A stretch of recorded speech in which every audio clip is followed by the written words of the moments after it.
Welcome back to another football, aka soccer podcast. Today we're going to be talking about Gareth Bale and 4 clubs he could possibly play for next season. One of them is his own, so you will be surprised. This article is by OneFootball and Padraig Whelan.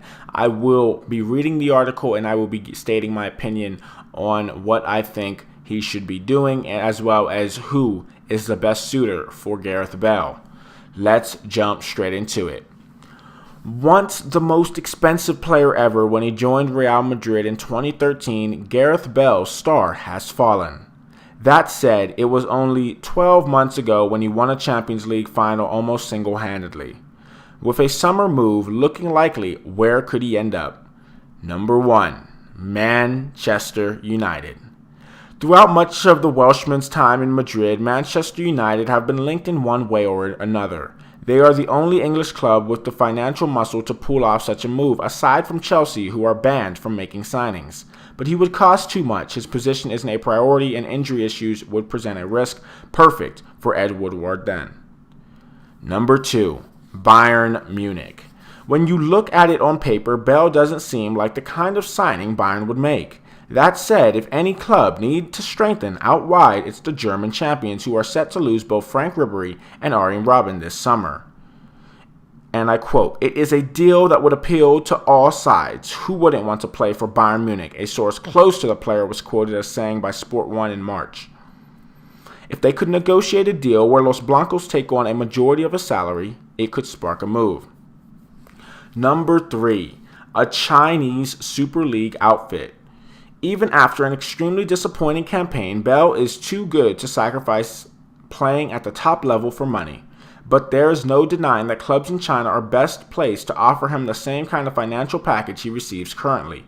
It would be a shame to see him make a move, but the lure of one final payday could be too enticing to turn down. And number 4, his club he's playing at now, Real Madrid, or not playing at now, but he's on the bench at right now, Real Madrid. Beyond his turbulent relationship with Zinedine Zidane and likely a rival of Eden Hazard, you can't rule out a Santiago Bernabeu stay. After all, the forward still has 3 years left on his current deal with no incentive to depart unless forced. Bale's salary and the amount of money it would take to sign him could rule out any move leaving him at the club. So we have Real Madrid, Manchester United, Bayern Munich, or a Chinese Super League team. Now, what's interesting about that article is that Gareth Bale, you would think he's in the driver's seat. Oh my gosh. Excuse me. You would think he's in the driver's seat. Sorry about that. You would think he's in the driver's seat with what he makes and things of that sort. But he's not. He really isn't. And it's interesting that Manchester United is thrown up in there, a Chinese Super League team, or Bayern Munich. If I had to guess, it would be in between Manchester United and Bayern Munich. Now, obviously, like they said in the article, Manchester United doesn't technically need a wing player out on the wing, especially a wing player that expensive. But it's entirely possible that Gareth Bale can move to Manchester United, and I would be happy about that, mainly because he still is a good player. Yes, he is injury prone, but it's also, yes, it is a risk. But it's also, if he gets it right, he will also have a high reward, especially with the amount of goals he would be able to score if he's healthy, of course.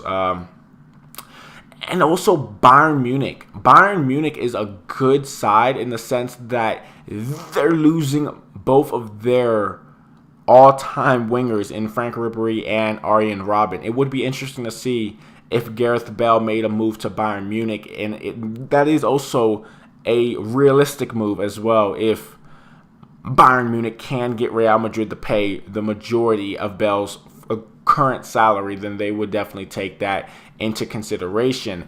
But if we think about a Chinese Super League team, Gareth Bale is about to be 30 years old. He, in my opinion, is not old enough yet to make that move over to China. Yes, he would be a monster in China if he went right now, but it is one of those things where you want to make the most of your money right now in a major league like the Liga Santander, like the Bundesliga, like the Premier League, and kind of put China on the back burner in a way. How former stars in these top leagues go to the MLS, that's the exact same thing. Imagine if Gareth Bale went to the MLS. Obviously, I don't think they would be able to afford him, but it's one of those things where, hey, at the age of 30 years old, he's coming up on 30, there's no reason, in my opinion, he should be making that move just yet. He should look at his options and either try to take a pay cut of some sort or look for any opportunity to get away from Real Madrid, especially if he's not welcome there and he's not playing any, but he's getting paid a lot to sit on the bench. It just doesn't make sense to me. Ultimately, in my opinion, it's in between Manchester United and Bayern Munich. I hope he goes to Manchester United, even though, yes, it's a big contract. I just want him to go to Manchester United just so that Manchester will get themselves in line, you know. Other than that, though, thank you so much for listening to this podcast. Hope you all go on to enjoying, like, and subscribe, and I'll be talking to you all later. Peace.